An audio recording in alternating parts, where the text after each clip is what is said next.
toban shaqo oo loogu talagalay dadka caajiska ah.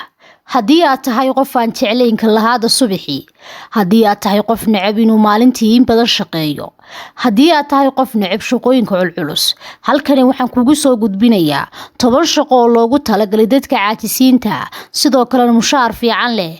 Soo dhawow daawade naguna soo biiro follow page-keena.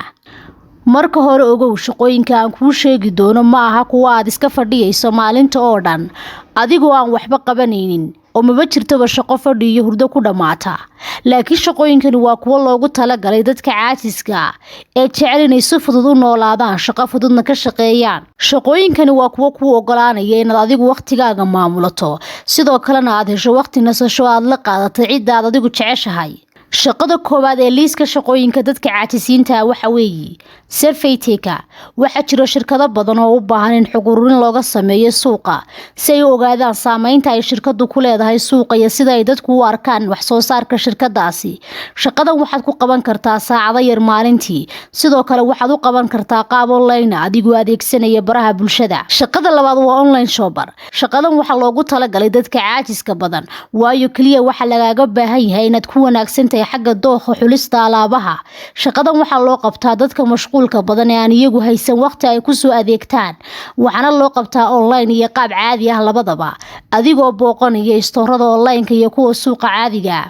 Qodobka saddexaad waa video game tester. Haddii aad tahay dadka jecel inay ciyaaraan game-ka, shaqadan way kugu habboon tahay.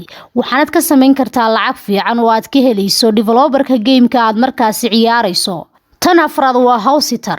Waa shaqo aad daryeelayso guri qof kale leeyahay xilliyada uu qofkaasi ka maqan yahay, maadaama shaqadan loogu talagalay qof caajis ah. Waxa kaliya aad qabanaysaa waxa weeye inaad guriga sii ilaaliso, sidoo kale aad waraabiso beerta guriga. Tan shanaad waa translator. Waa shaqo kale oo iyadana loogu talagalay dadka neceb shaqooyinka culculus.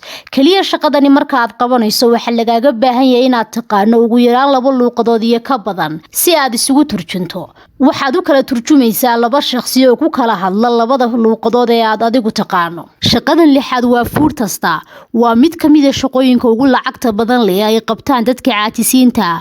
Waa shaqo raaxo leh, kaliya waxaad dhadhaminaysaa dhowr cunto oo kala duwan, waxaana sheegaysaa tan ugu macaan adigoo si xaq ah u sheegaya. Haddaba haddii aad tahay qof shaqadani ku fiican, waxa kuu baahan warshadaha cuntada soo saara. Shaqada lixaad waa TV extra.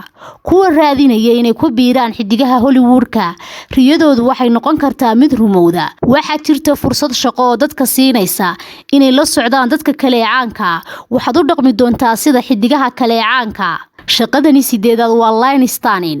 Haddii aad la kulantay marar badan in queue-gu kugu dheeraado marka aad wax iibsanayso ama meelaha kale ee loo galo queue-ga, waad dareemi kartaa sida ay shaqadani muhiim ugu noqotay dad badan.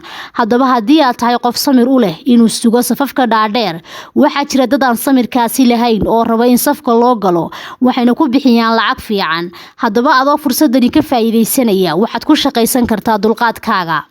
Shaqada sagaalaad waa dog walker. Waa shaqo fudud, waxa loo qabtaa dadka jecel xanaaneynta ayda. Intii aad kaliya lugayn lahayd ayaa waxa socodka kugu wehelinay ay uu markaasi qof kale leeyahay.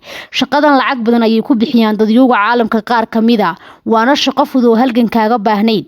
Shaqada tobnaad waa professional mona. Qodobka ugu dambeeya ee liiska shaqooyinka loogu talagalay dadka caajiska waxa uu khuseeyaa dadka yaqaan sida loo ooyo. Dadkani waxa laga shaqaaleysiiyaa munaasabadaha aaska si ay u ooyaan inta ay awoodaan. Waa shaqo ku habboon qof kasta oo ilmeyn kara waqti badan. Dhammaan qodobada aan soo sheegay waa shaqooyinka loogu talagalay dadka caajiska. Waxaad ka heli kartaa shaqo ku habboon qiyamkaaga.